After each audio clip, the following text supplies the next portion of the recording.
Welcome to my mommy's podcast. This episode is powered by Ritual. They make vitamins specifically designed just for women.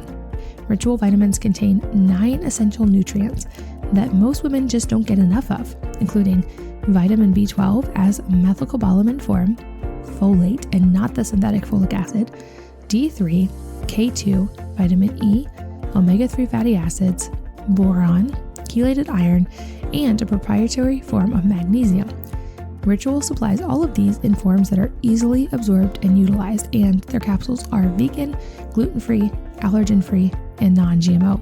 They have both a prenatal and a regular women's multivitamin, both designed specifically for women and synergistic for women's hormones. Did you know, for instance, that 40% of women cannot properly use folic acid due to an MTHFR gene variation? Ritual contains a natural form of folate and synergistic nutrients, so the entire multi is more effective. This is especially important pre-pregnancy or during pregnancy, because during pregnancy especially, folate is vital. According to OBGYN Jason Rothbard, most women don't find out they're pregnant until about 4 to 7 weeks pregnant, which is past the first 28 days. In the first 28 days, the baby's organs are rapidly forming, and the neural tube, which becomes the central nervous system and the vertebral column, is almost completely formed and closed by the end of 28 days. In other words, you need those nutrients in your body before you get pregnant. The essential nutrient folate helps promote healthy development of the neural tube, and this is why many doctors recommend taking a quality prenatal for several months before trying to get pregnant. Ritual makes this easy with both a prenatal and a regular women's multivitamin, and you can learn more about both by going to wellnessmama.com/go/ritual. So again, wellnessmama.com/go/RITUAL. This podcast is brought to you by Magic Spoon cereal. I know. Never thought you'd hear me recommend cereal on this podcast, did you? That's because almost every cereal out there is full of refined sugars and grains, and often GMO ingredients and food dyes. Yet, Americans certainly love cereal. In fact, the average American consumes over 100 bowls a year, and that average number accounts for people like me who don't eat any cereal at all. But now, cereal lovers can rejoice, and there is a new high-protein, low-carb, grain-free, gluten-free, nothing artificial, childlike cereal that's great for grown-ups too. It has 12 grams of protein per bowl and only 3 grams of carbs, so it tastes like the cereal you remember, but without the sugar high or the guilt. You can find out more about it and grab some for yourself by going to magicspoon.com/wellnessmama. So again, that's magicspoon.com/wellnessmama. Hello, and welcome to the Wellness Mama podcast. I'm Katie from wellnessmama.com, and I'm here today with Tara Youngblood, who is the co-founder and chief science officer at Cryo Inc. They launched ChiliPad in 2007. You've probably heard me talk about it because I love it, but Tara has spent over 10,000 hours studying the science of sleep, making her one of the top experts I've ever met on this topic. Applying her analytical skills from her physics and engineering background, her passion currently is to shape the future of sleep-driven health by making sleep easy and drug-free, which is important and it's a really big issue right now. Her research has led to over a dozen patent filings.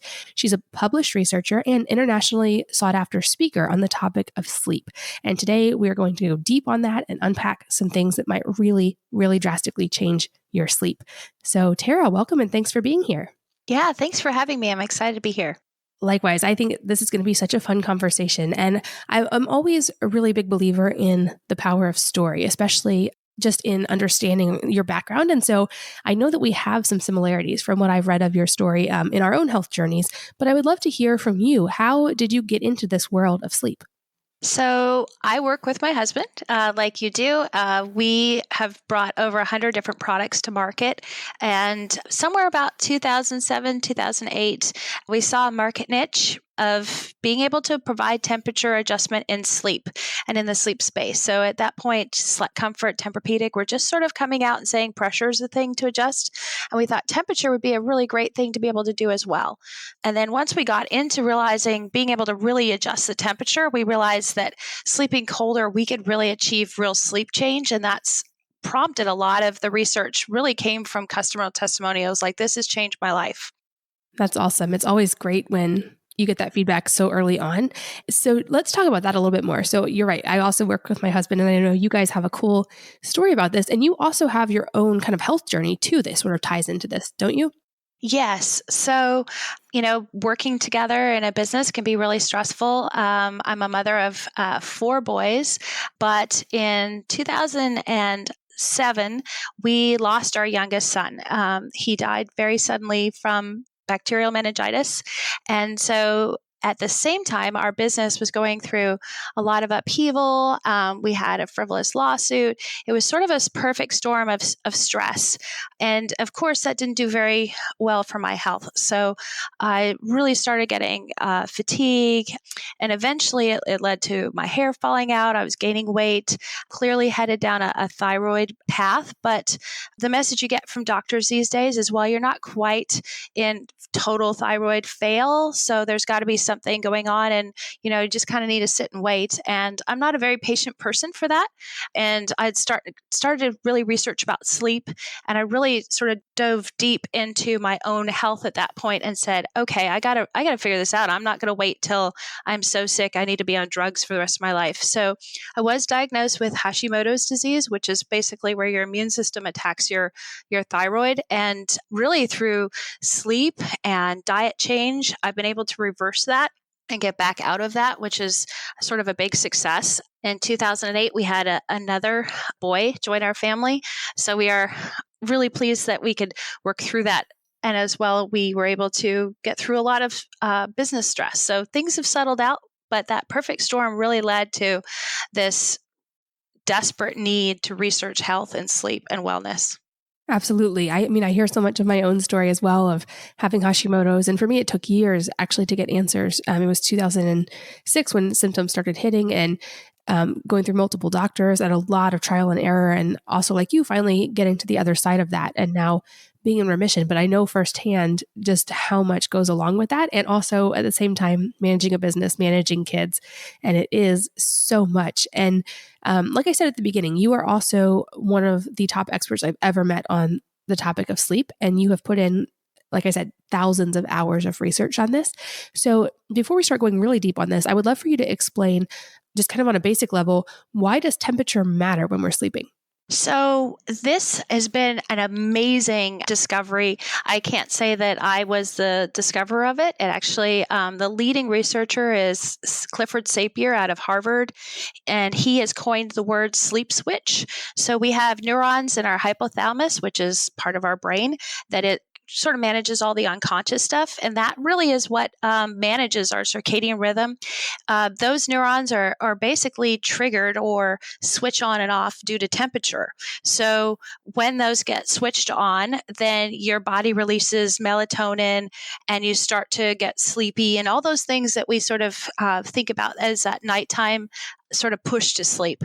And so it's kind of magical how your body doesn't even register a subtle temperature change, but if it's enough to trigger those neurons, it'll actually help you go to sleep. Interesting. And then are there benefits as well? Like once you've achieved sleep, does it benefit you to keep that temperature cooler throughout the night? Yeah, so that's again, the research on this is really just starting. So the magical area of sleep for a long time, people talked about REM sleep, light sleep, deep sleep. As it turns out, is really critical for that healing recovery part of sleep. If you wake up in the morning and you felt like you had an amazing sleep, deep sleep is usually the category of sleep that's attributed to that. So when you sleep cooler, you get great deep sleep. And in fact, if you don't sleep cool, you lose deep sleep. As you get older, you lose deep sleep. So a 20-year-old may be getting on an 8-hour span, they may be getting about 2 hours, or 20% is a pretty standard number. But as you age, by the time you're about 80, you may get none. And that's really where they're tying a lot of that degenerative memory loss, cognitive ability as you age, the onset of Alzheimer's. A lot of those autoimmune diseases are all really attached to deep sleep as sort of the latest study research. It's also called slow wave sleep. So if you want to look up studies on it, slow wave sleep, deep sleep, those are attached to all of those sort of long-term chronic illnesses, and temperature really does a number on that deep sleep. It's you just can't avoid it. It's amazing how it fixes it. And to me, it seems super logical because I always look at like throughout history, we haven't always been able to sleep in these perfectly warm, temperature controlled, 72-degree, whatever environments with all these cozy blankets. There was, I think back really far in history, people were sleeping on the ground a lot of times, which is cooler, but they were covered by warm blankets, which is kind of what you're able to simulate when you adjust temperature during sleep. And I know I've seen the studies, and these may have been the ones you're referring to, about that there is kind of an optimal temperature for sleep. Like, for instance, I think it's in that mid 60s range, but it's really hard to keep a room that temperature. And even if you do, it's really hard to keep you that temperature when you're under all those blankets. So to me, that's a really unique way to address that issue, is to actually you can adjust the temperature of your bed, which is really, really unique. And I'm curious too, before we go any further, why do you think we are seeing so many sleep problems right now? Because I certainly hear from a lot of people who have so much trouble falling asleep or staying asleep or getting good sleep. And I'm not just talking about moms who have babies, which obviously that's a temporary but very valid reason why we have trouble getting sleep. Why do you think sleep problems are on the rise so much right now? So I think some of it comes from our mattresses have changed a lot, and all that great memory foam that feels amazing pressure-wise to sleep on is not awesome for temperature control. So what happens is when you climb into your foam mattress with your covers on top of it, even if you're able to get your temperature to set at 68 degrees, you've basically created a spot where your 98-degree human engine is generating heat. And so it heats up the foam, and what happens is that foam kind of hits a tipping point about 4 to 5 hours in, and it actually starts releasing that heat back to you. So the time when your body actually drops about 2 degrees from its sort of normal temperature, and it drops right about 4 or 5 o'clock in the morning, depending on your sleep when you go to sleep. And that's ideally not ideally actually, when the foam will come back and release that heat. So people are really overheating in their bed. You combine that with the stress and not getting enough sleep, so enough time in the bed, and you've kind of created this perfect storm for not great sleep. Got it. That makes sense. Yeah, I think there's a lot of contributing factors, and I think temperature is a big one. I know I've personally seen big changes in my sleep quality from that. And I measure my sleep. I'm pretty neurotic actually about tracking it. And I've definitely seen what you've talked about is when I have temperature controlled, I sleep much better and I do get more deep sleep. I didn't know that over time we actually lose the capacity to get enough deep sleep. But it makes sense. Like our 12-year-old, we track his sleep and he gets 3+ hours of deep sleep every night, no problem.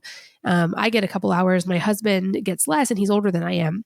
So I'm curious. I think temperature obviously is a huge factor. Are there other factors that come into play there as well?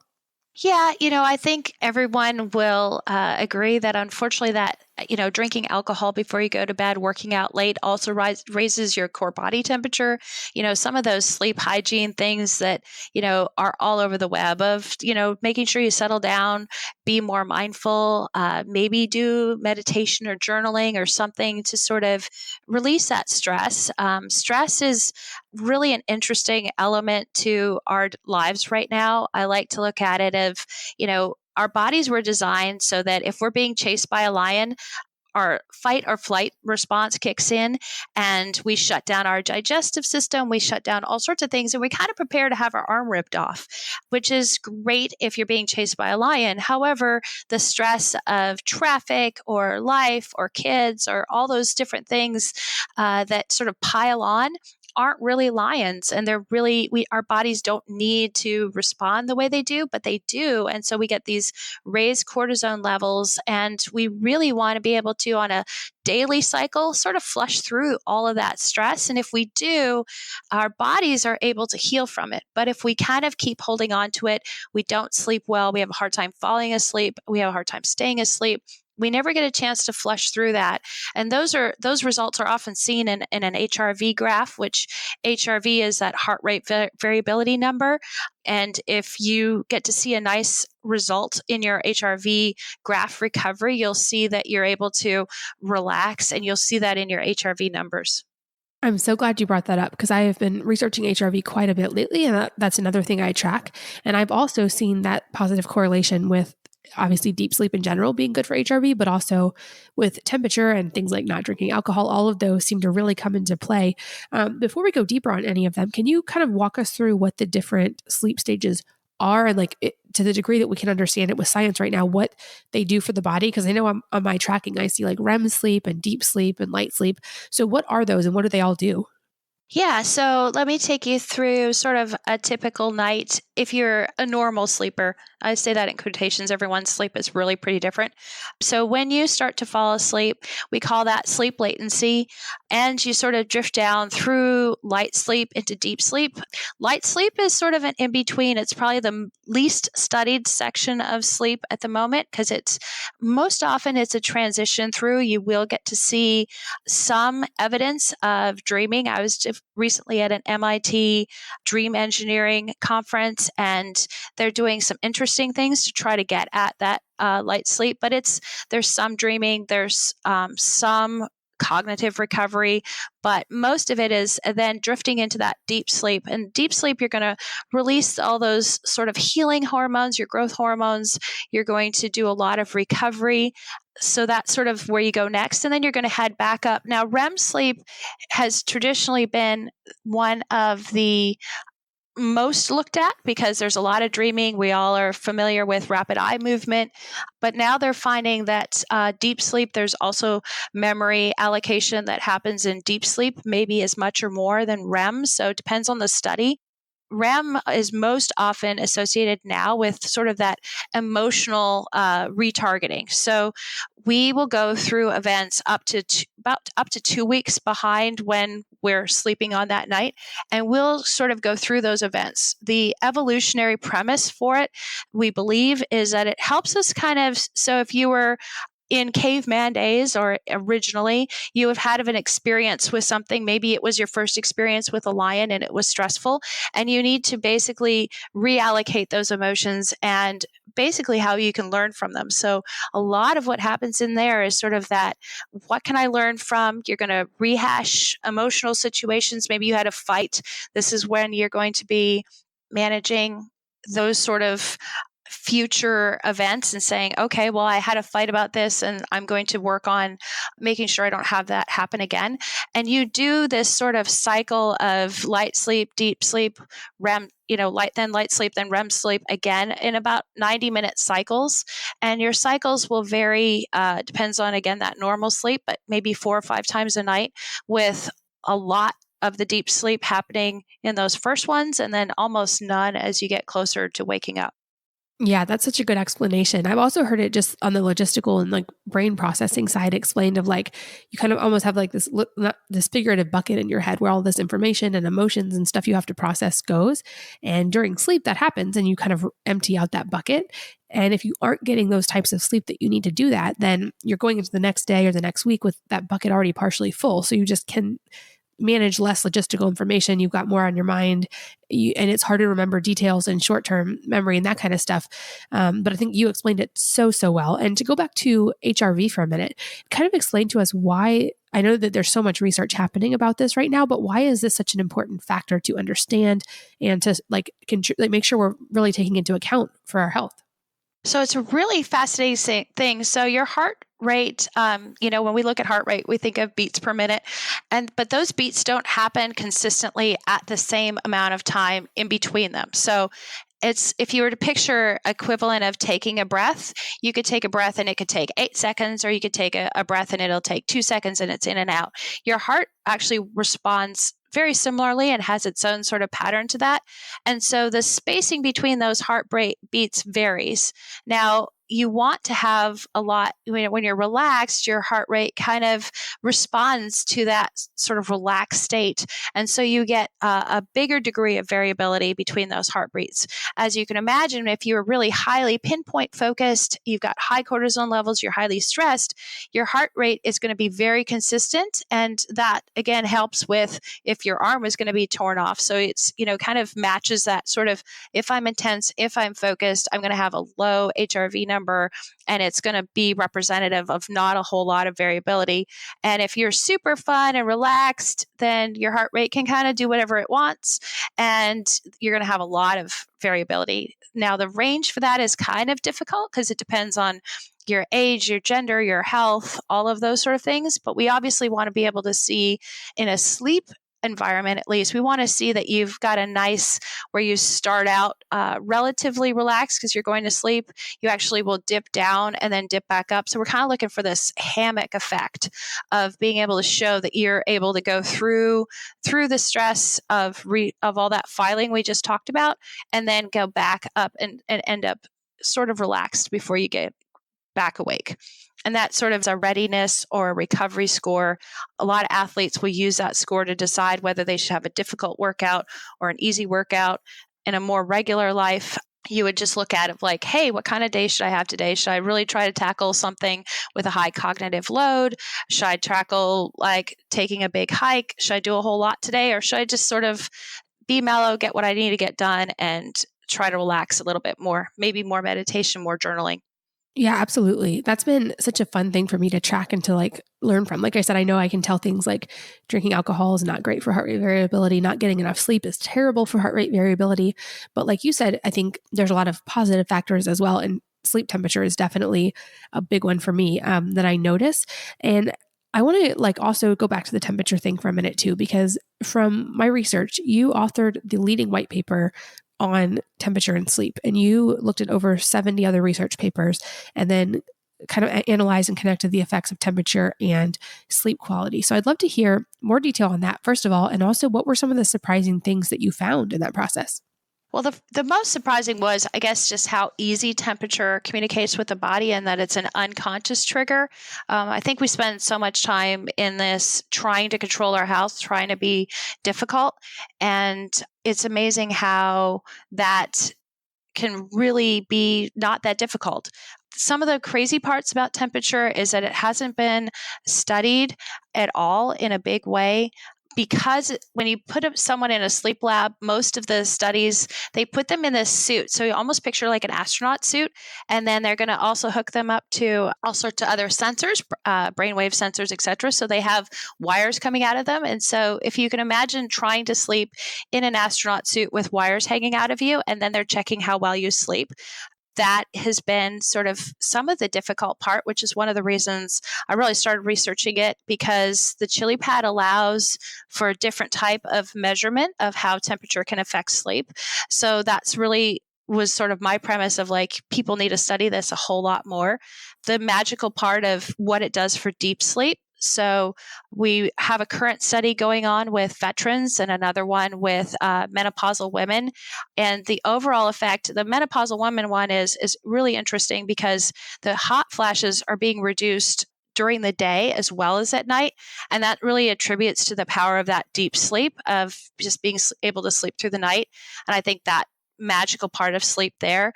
For veterans, we're looking at PTSD and depression. And again, those are typically, if you just took temperature out of it, you'd say, okay, well, depression and PTSD, what does that have to do with temperature at night? But it ties again back to that deep sleep. People with high degree of PTSD, night terrors, they don't get any deep sleep at all. So being able to sort of force that deep sleep with temperature unconsciously, help them to get that quality sleep, is having amazing early results. Those are not published yet. They will be published later this year, but it's amazing what's happening just with deep sleep and temperature as a way to sort of instigate that, control that, deepen that. Yeah, that's so awesome. And I want to go deeper on that in just a minute. But first, in the intro, I also mentioned that you have a passion for helping people sleep naturally without the need for drugs. And I feel like this is a big topic and one I want to address because, at least from the statistics I've seen, the use of sleep medication and sleep aids is very much on the rise. And it seems like they all have some pretty big potential downsides. Even just things like melatonin, from what I've read, you can become dependent on it. It can actually interfere with your ability to sleep well in the long term. So like personally, I only use those things if I have jet lag and have traveled a bunch of time zones and I'm actually just trying to get back to normal sleep. But I would be really curious to hear your take on that, and maybe what are some of those things we need to be aware of when it comes to using medication to sleep versus trying to take a more natural lifestyle based approach. Yeah, I think it really goes back to that natural approach. And I think, melatonin is definitely one of those things that has snuck under the radar.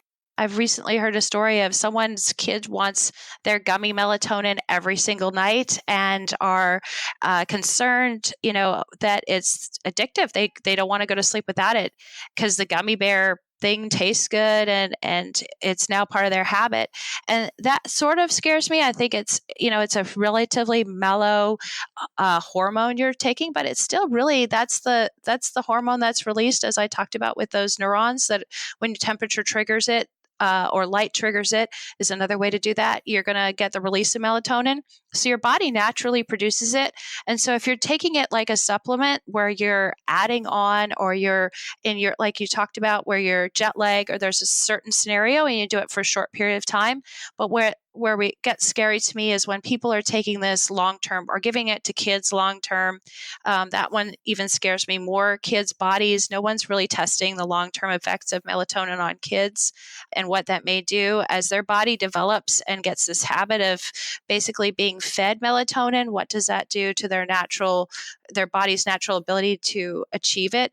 Sleep drugs are kind of a similar category for me. If you need it, I'm not opposed to taking something, certainly on a flight or a long flight or in a very short-term way. But the way most of the sleep drugs work is they give you the sense that you're sleeping, but you actually don't go below light sleep at all. So if you're taking any of those prescription sleep drugs, most of those, you're not getting any deep sleep. Most people will say, I woke up, I actually at least closed my eyes, but I don't feel rested. I don't feel recovered. It's a hack. It's a hack to use as needed, but hopefully not in a long-term way. That really scares me, because then you were training our bodies to utilize this sort of hack, and it's really not helping our sleep at all. It fools you into thinking you're getting sleep. Got it. Yeah, that makes perfect sense. And that's kind of exactly how I had arrived as well through my research on sleep. Okay, so I want to go back to the temperature aspect, because you mentioned menopausal women. I so much wish I had known about this when I was pregnant, because I feel like you haven't been through menopause, but you experience very much the same thing at the end of pregnancy and postpartum, when your body's hot and then it's cold and you can't temperature regulate. And so I wish I had had this at that point in my life, but I'm so grateful I have it now. But so I've mentioned it a couple of times. The audience has definitely, if they've listened for a while, heard me mention the ChiliPad before, but I know you guys are also doing a lot of innovation in this area. So walk us through, first of all, what the ChiliPad is, and then also what the new technology is, and kind of the benefits of each one separately. Yeah, so the ChiliPad has sort of been our legacy product, and the way I like to describe it is if you adjust your home thermostat, you're able to adjust that. Our temperature range for the ChiliPad is between 55 and 110, so you can set it degree by degree with a remote or on the unit as you desire for whatever that best sleep temperature is for you. The next innovation, which will launch May 23rd, is the Uller device.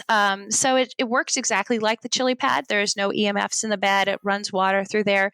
The evolution really comes that it has an app that it comes with, so that you can do scheduling. And so this is sort of, if you compare that you had your traditional thermostat, your Uller is going to be like a Nest, where you have scheduling and you have sort of that different interactive capability.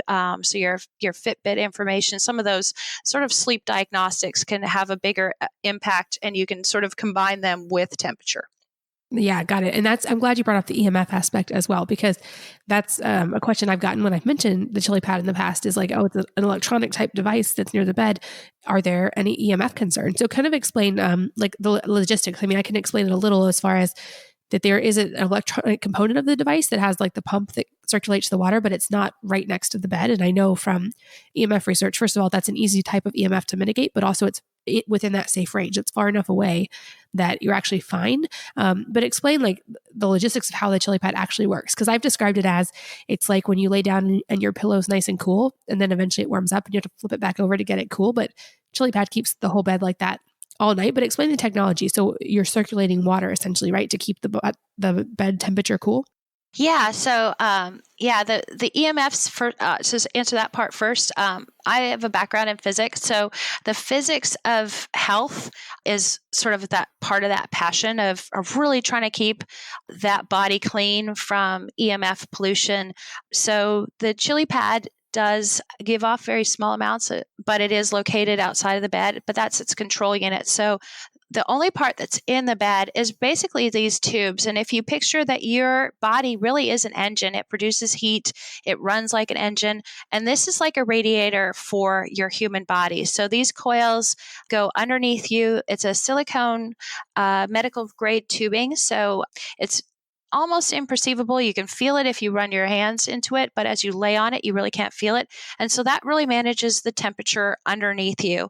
And then that water is circulated constantly. So whatever temperature you set it on, it really is working to manage that thermal load. So we've managed to match one control unit with one person. So person puts off on average, depending on age and size and gender, all those sort of mitigating factors, but around there, about 100 watts a night. And so each control unit it uses about 140 watts of power. So we're managing that thermal load almost entirely with the ChiliPad. So that's where we really want to make sure we've kept it to a thermal neutral environment to cool. So we don't want you to heat up at all. And it manages that all night.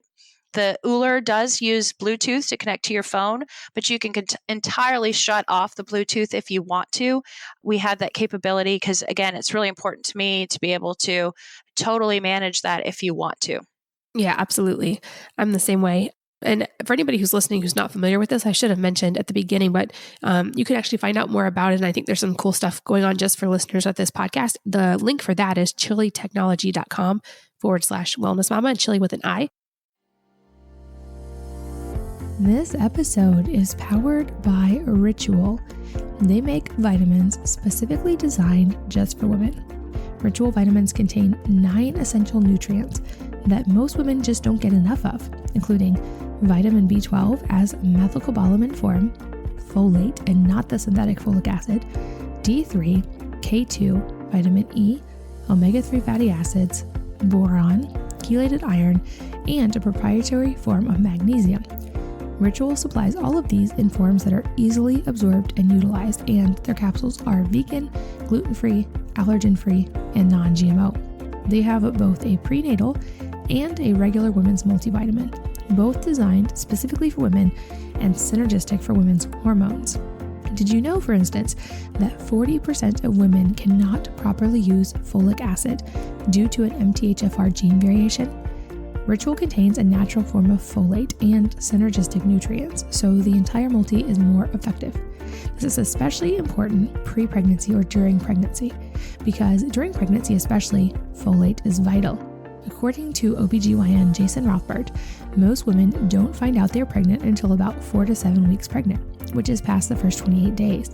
In the first 28 days, the baby's organs are rapidly forming, and the neural tube, which becomes the central nervous system and the vertebral column, is almost completely formed and closed by the end of 28 days. In other words, you need those nutrients in your body before you get pregnant.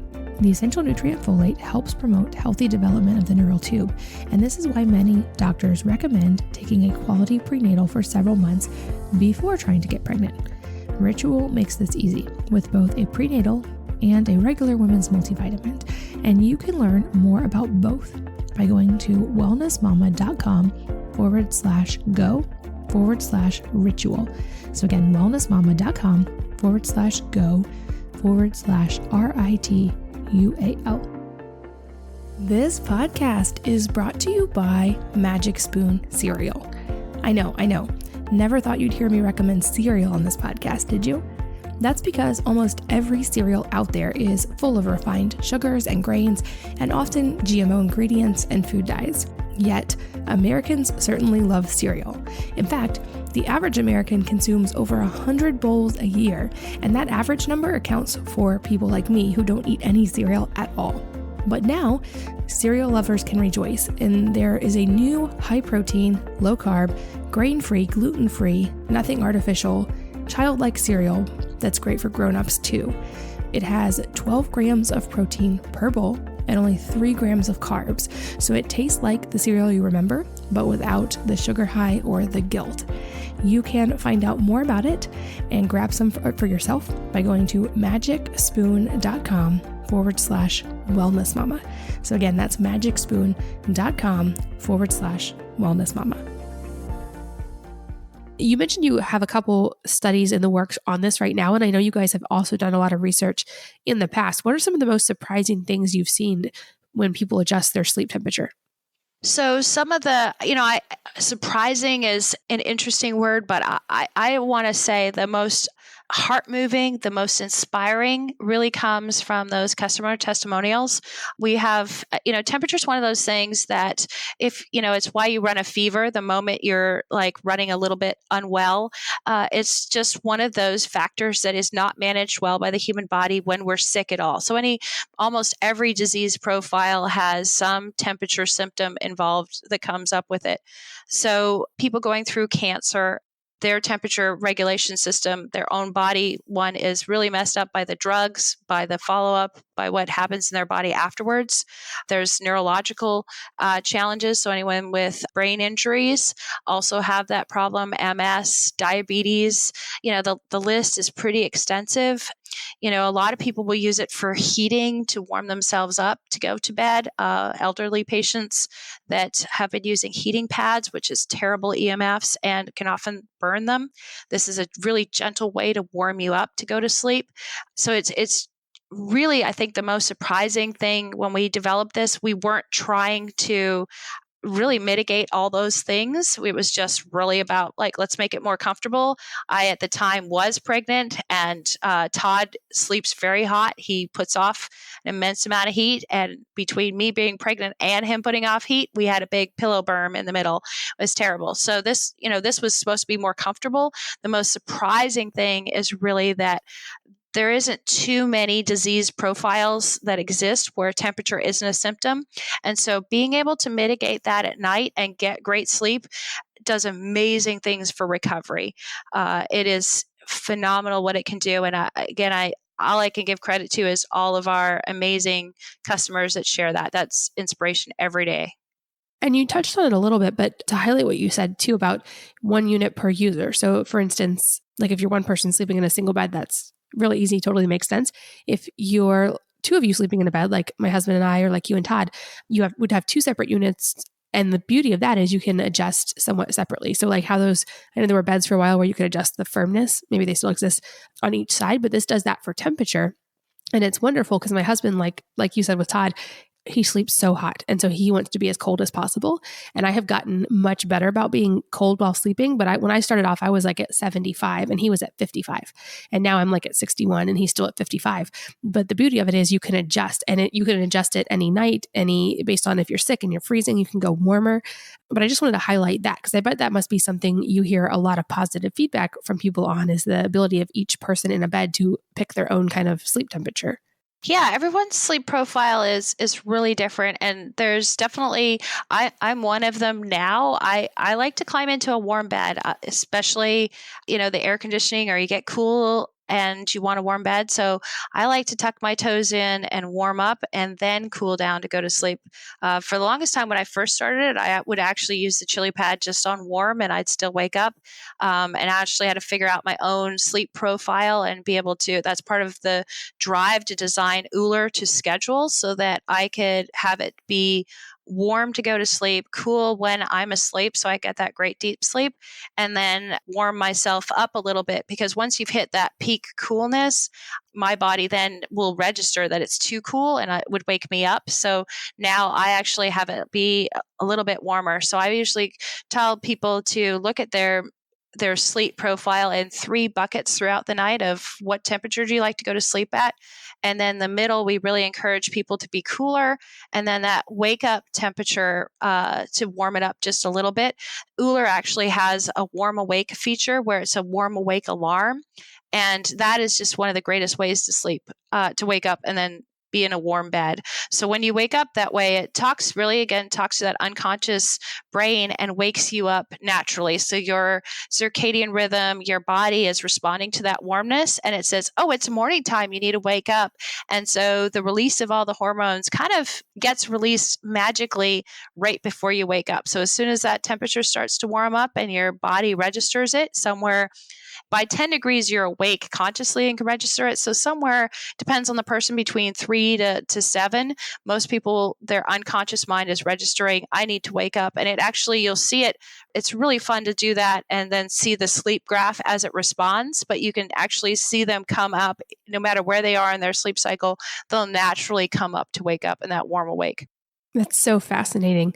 Another thing I've been curious about, and I can only speak from my own experience, I wonder if you have any data on, is as far as like long-term body temperature regulation, because also as someone who has Hashimoto's and has had thyroid problems, typically a lot of people like me run lower body temperature. And I can say from my experience sleeping with the ChiliPad, my temperature has maintained or actually gone up a little bit over time. But I'm curious if, A, what your experience has been with that, and B, if there's any data that you've seen on, because I think that was a great point you made, that there's almost no disease state that doesn't involve some kind of temperature change. And for thyroid patients, it's low. So if you guys have seen any data on that? Yeah, so that's the woman that is running the menopausal study is very excited to do that next, because she's really passionate about women's issues, and it's not only a women's issue, but it is a big issue for women. I think Hashimoto's and thyroid is becoming very prevalent, unfortunately. So I think it's coming. Most of the data is anecdotal.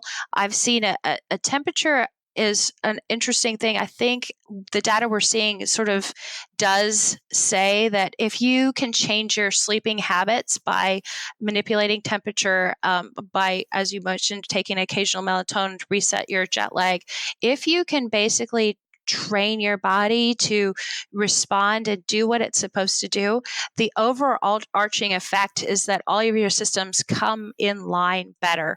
And that seems to be across multiple disease states. I mean, that we are seeing that in sort of the depression of once you sleep on it and the temperature adjusts what it needs to, everything seems to actually come back in line and get closer to that normal range. So I think it speaks to the power of the healing of human body, that we see all these diseases and they're being healed and moved forward just by small habits, by changing small factors, by being a little bit healthier. I don't think any of the changes have to be drastic, and they can just be a little bit over time, but they grow and manifest in a much bigger health footprint at the end of these sort of little things that contribute. Yeah, I agree with that completely. And another thing I like always point out about the ChiliPad, I'm like mildly an evangelist of it because I love it so much, but is that unlike most things in health, it's essentially zero effort. Like you're going to lay in your bed anyway. You're going to sleep anyway. You don't have to do anything extra, especially with the Uller. You just set it and it goes on and it's good. Like you don't have to do any extra effort to do this. So unlike exercise, which you have to go do, or unlike making healthy food, which you have to go do, this is truly one of those few things in health you actually don't have to do anything to get the benefit of, which I think it's so important because like I know I felt, especially as someone who had worked through a disease, is there's so much to do and it becomes a to-do list and it feels like you're just adding more and more things to your plate. And this is not one of those things.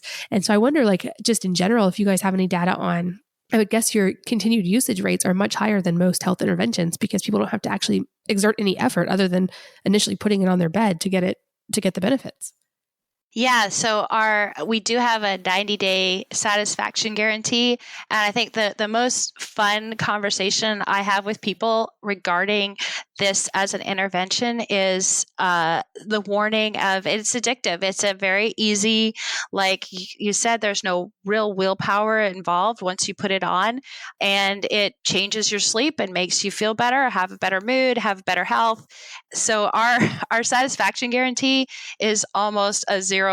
It is crazy how that works. So usually say, oh yeah, feel free to try it, because they just don't come back.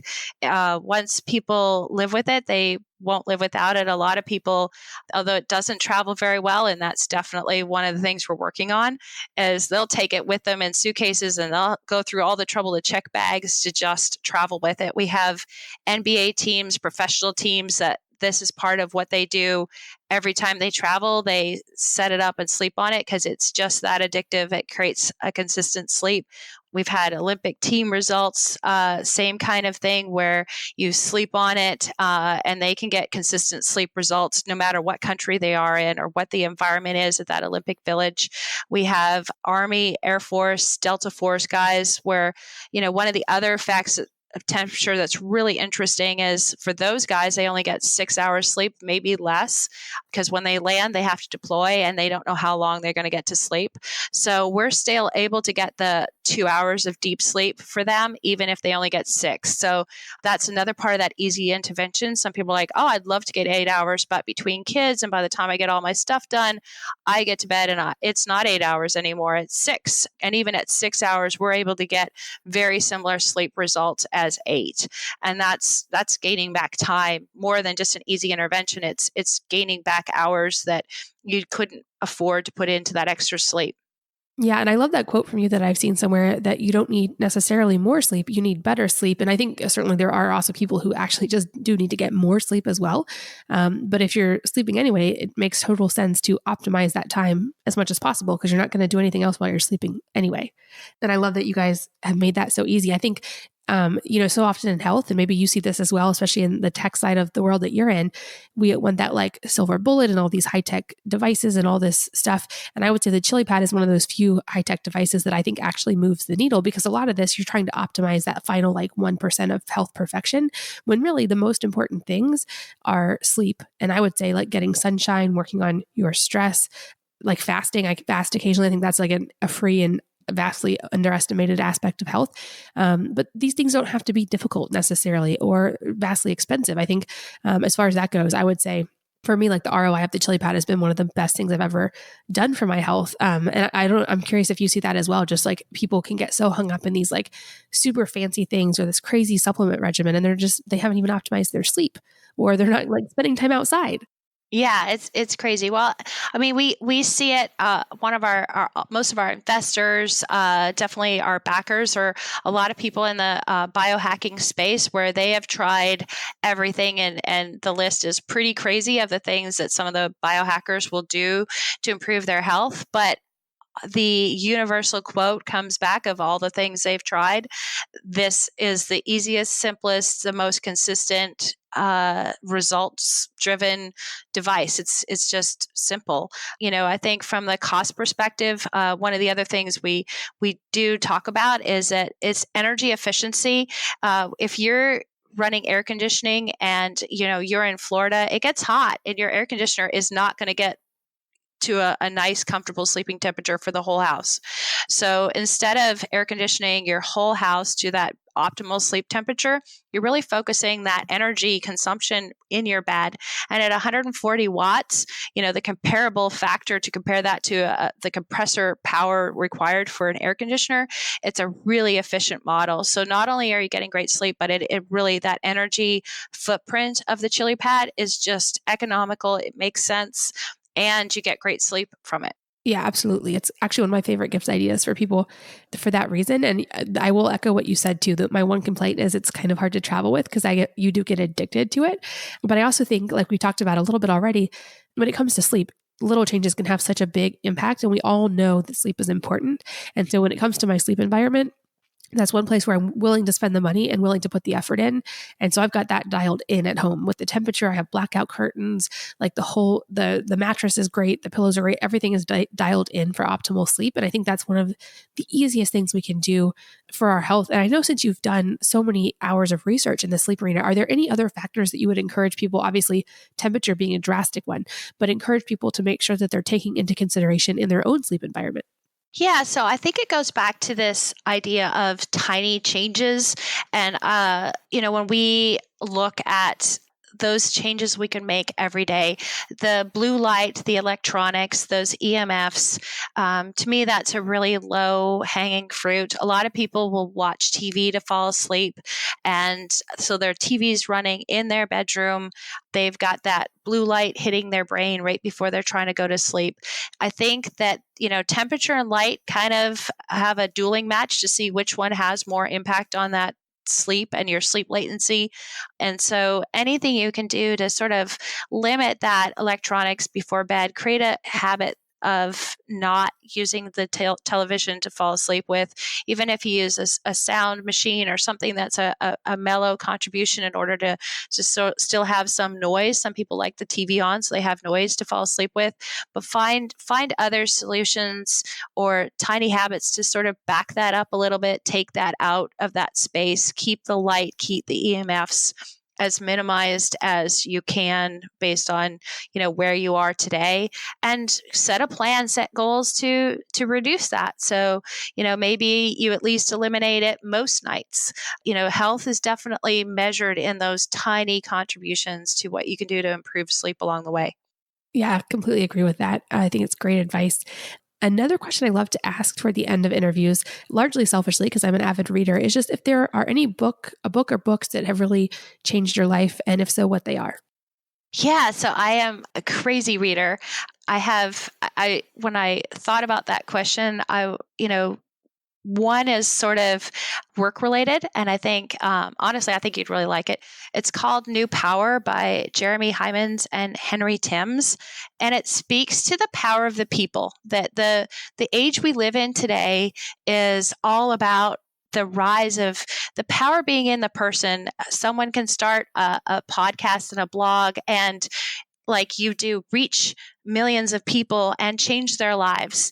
The old power way would have been a hospital or a doctor saying, this is the way you need to live your life. And we just had to live with and assume that they were right and they were giving us the right information. And so that's a book that really looks at the power of where that power lies in the future and how we can harness it, how we can be a part of that revolution. So I really like that one. The one that I've shared with my book club that is still one of my favorites, I think, because of all the philosophy in it, is Shantaram.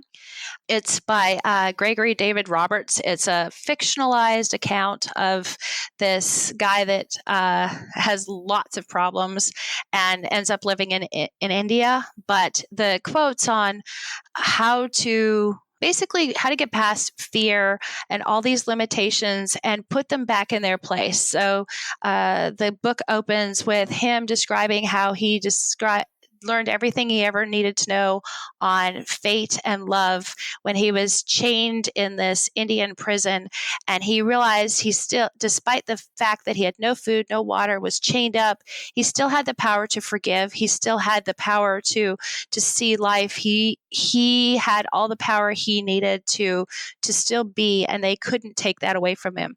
So those are still probably my two favorite books. I love that. Those are both new for me. And especially that second one, such a great reminder that so often we try to change our environment and our circumstances when really if we shift our perception of those, we can achieve the same result much more quickly. And we always have the power to do that. So I love that message. Any parting advice you want to leave with the listeners today? Yeah, so I've been doing talks and workshops recently on sleep is the future of health. And I feel fundamentally that we have, as you mentioned, with all these interventions, they're great, and health and diet and exercise don't diminish in their importance in our lives. But sleep is designed as part of this human experience to be where we heal, where we can file our memories and clear the banks out every day. It is this magical space that we've, in the last 50 years, decided wasn't magical anymore. And all of the words of dream and imagine are all sort of centered around this, nighttime space. And so I really feel that sleep is the key to health. It is a cornerstone to free us from stress and pain and disease. Temperature is an easy hack. And so watch your deep sleep numbers, watch how long you get to sleep. Just prioritize. If you do nothing else and prioritize sleep, that is a great place to start for your health. Absolutely. And again, of course, all of the stuff we mentioned will be in the show notes at wellnessmama.fm. But the website, if you guys want to check out the ChiliPad and the Uller specifically and check out the special deals just for you guys who are listening, that website is ChiliPad technology.com/wellness mama. So you can check it out there. Tara, thank you so much for your time. I know that you've done so much research and I appreciate you sharing it with us today. Yeah, thanks for having me on. It's been great. And thanks to all of you for listening and sharing your most valuable asset of your time with us both today. We're very grateful that you did. And I hope that this episode will inspire you in any way possible to get more and better sleep. If you're enjoying these interviews, would you please take 2 minutes to leave a rating or review on iTunes for me? Doing this helps more people to find the podcast, which means even more moms and families can benefit from the information. I really appreciate your time, and thanks as always for listening.